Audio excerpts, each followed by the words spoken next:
السلام علیکم ملګرو. عمران خان د جیل نه یو ډیر اهم پیغام جاری کړی دی چې 3 دن عمران خان کې نام. اوس درې ورځې د عمران خان په نوم باندې دا څه پیغام دی، څه مهم به د عمران خان کارکنان کوي، څه مهم به د عمران خان امیدواران کوي، په دې باندې ډیټیل ډسکشن کوو. عمران خان دا پیغام جاری کړی چې تاسو صرف او صرف درې ورځې په خپل علاقه کې په خپل حلقه کې دا مهم او چلوي، آگاهی مهم ولا ویل چې تاسو خلک خبردار کوي د پی ټی آی چې کوم آزاد امیدوار ولاړ دي د هغې حوالې سره چې څوک ولاړ دی او انتخابي نښې سره، ځکه تاسو له معلومه ده د پی ټی آی چې څومره هم آزاد امیدوار دي هغې له عجیبه عجیبه انتخابي نښې حواله شوي دي. نو په دې وجه باندې عمران خان دا پیغام جاری کړی دی چې تاسو په خپله علاقه کې په خپله حلقه کې وګرځئ او آگاهي مهم شروع کړئ 3 ورځې، او په دغه 3 ورځو کې تاسو یو هر کور ته لاړ شئ او هر کور کې هر بنده له تاسو دا ووایئ د عمران خان دا امیدوار دی او دای انتخابي نښه ده. جی دا 3 ورځې عمران خان د جیل نه دا پیغام جاری کړی چې دا 3 ورځې مهم ضرور وچلوئ.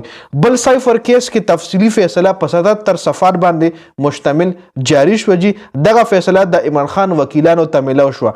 اوس د عمران خان چې کوم وکیلان دي هغوی به دغه فیصله په های کورټ کې چیلنج کوي. تاسو له معلومه ده چې په سایفر کیس کې عمران خان ته 10 سال قید چې کوم دی ملو شوی دی. جی اوس دغه 10 سال قید څه جرمانه په هم لګېدلې ده، نااهلي هم ده.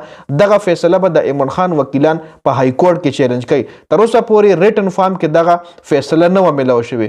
جج فیصله سنو کړې وه، خو اوس چې کوم دی د عمران خان وکیلانو له دغه فیصله په 77 صفحو باندې مشتمل یو غټه فیصله چې کوم دی د عمران خان وکیلانو ته ملو شوه. اوس یې هغه سټډي کوي او چې کوم نوی درخواست په های کورټ کې دایر کوي د دغې فیصلې خلاف په هغې هم کار روان کړی دی. نو ورځ دوه کې به د عمران خان وکیلان په سایفر کیس کې دغه فیصلې خلاف درخواست په های کورټ کې دایر کیږي. دین علاوه بشرا بیبي په بني ګالا کې قید شوه. لفافه صحافیان اوس دا خبرې کوي چې عمران خان د بشرا بیبي دپاره انارو غوښتلې ده. جی چونکې انارو خو ځکه نه ده غوښتلې چې بشرا بیبي کله په بني ګالا کې قید کېده، نو د بني ګالا کې چې څومره هم ملازمینو د عمران خان نو هغه ټول دغه هلته نه راویښکل، هلته مرغۍ هم پر نشي وهلی. بشرا بیبي له دا اجازت هم نشته چې ته به کړکۍ کولاوې بار به ګورې، کمرې نه بهر راوتلو هم د هغې بند دي. د عمران خان یا د بشرا بیبي چې کوم وکیلان دی هم تر اوسه هغې سره ملاقات نه دی کړی. څنګه چې په جیل کې یو قیدي قید وي هغه سره مطلب مختلف قسم ریسټرکشنز په هغه لګېدلي وي، نو دغه رنګ هلته په بشرا بیبي په کور کې په بني ګالا کې په کور دننه په هغې باندې ډېرې زیاتې پابندیانې دي، څوک ورسره ملاوېدی نشي، مرغۍ هم پر نشي ولی ټول کور یې وله تاله کړی، صرف یو کمره کې بشرا بیبي ګیره کړې ده په هغې کې قید ده. جي نو د عمران خان مخالفین چې څومره هم صحافیان دي هغه اوس دا خبره کوي چې هغه ښه په سور باندې په خپل کور کې قید شوې ده او مریم نواز چې کومه وه هغه جیل له تللې وه. جي نو د هغې حقایق الریډي تاسو سره ما بیان کړو. بل پی ټی آی د انټرا پارټي الیکشن اعلان هم کړی دی. په 5 فروری به انټرا پارټي الیکشن کوي. انټرا پارټي الیکشن کولو مقصد د الیکشن کمیشن نه د بیټ نښه واپس اخیستل دي.